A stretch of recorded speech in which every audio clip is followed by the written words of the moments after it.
Okay, so the good news is that the hard part is out of the way now. You've drawn all the what's known as, I suppose, the portraiture stuff, which is the face.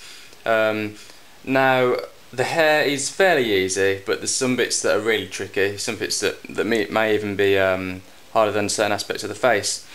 But we're just going to start off by drawing out the hair. And if you paid attention to the anatomy lessons I've described, it's just the same as that, really. It's just calculating your measurements, using the enlargement scale. If you need an enlargement scale, that is, you may be drawing at the same size as the drawing you're copying. And from there, you're going to work out the width of the hair and the height of the hair, and just build it in from there. So I've done some calculations before we've started the video, and if I just show you the picture, I've started off by getting the furthest hair out and measuring it to here, and I've drawn a spot there and measured it up from where I've started to do the hairline. And when I've done my enlargement scale, I've measured it as 29.75 for the width and 7.9, sorry, for the height. So if you just do that now, 7.9, and then from there,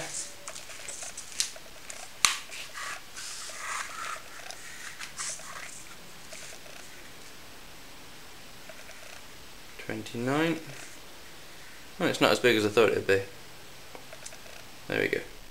29.75. There. Okay, so there you have the width of the drawing. And again, it's just building it from there. I've also done a small measurement from here to here, because this is where the main bulk of the hair starts to come out. Let's measure that one as well. That one is 8.9. There we go. 8.9. Okay. Now I've done the hairline here. It's only like a bit messy, it's sketchy. But the main bulk of the dark hair here, you could probably get away with some bits of it with just shading it in, because it's that dark. But when you come to make your measurements for the length and the height and the width of the hair, I would say don't aim for the top of the hair. No, sorry, do aim for the top of the hair. Get it mixed up. Because if you aim for where the bulk of the hair ends, then where you've drawn, sometimes you can end up going slightly further up and slightly further down when you start these strands of hair, and that can really mess it up. A good example of this is when I've done a drawing and I've marked out the forehead by where the hairs start rather than where the bulk of the hair starts, and because of that the forehead starts a lot higher up, if that makes sense.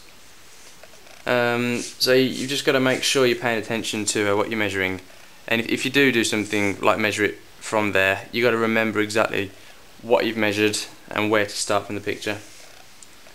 Alright, and with this pencil, I'm just going to be sketching it out. Really scratchy.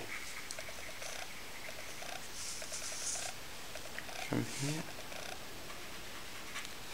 Now, you can always come back to this and do your measurements again, but just for the meantime, I'm just going to copy the picture, you know, saying whereabouts you think it is.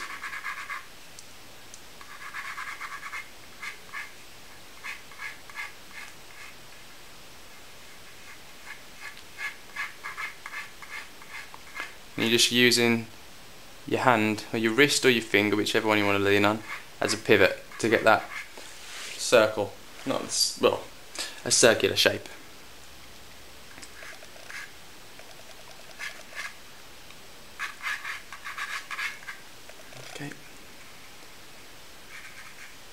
You start to build in from there.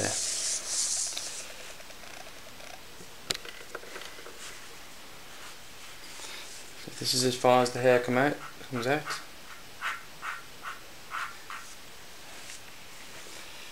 And when you start doing this, you start getting an idea of the direction of the hair and how far the hair is going to be, and you start to get an idea of the size of the drawing as well. But this can take quite a long time to get it right. But I would advise just sketching it out really gently like I'm doing now. But make sure you measure it.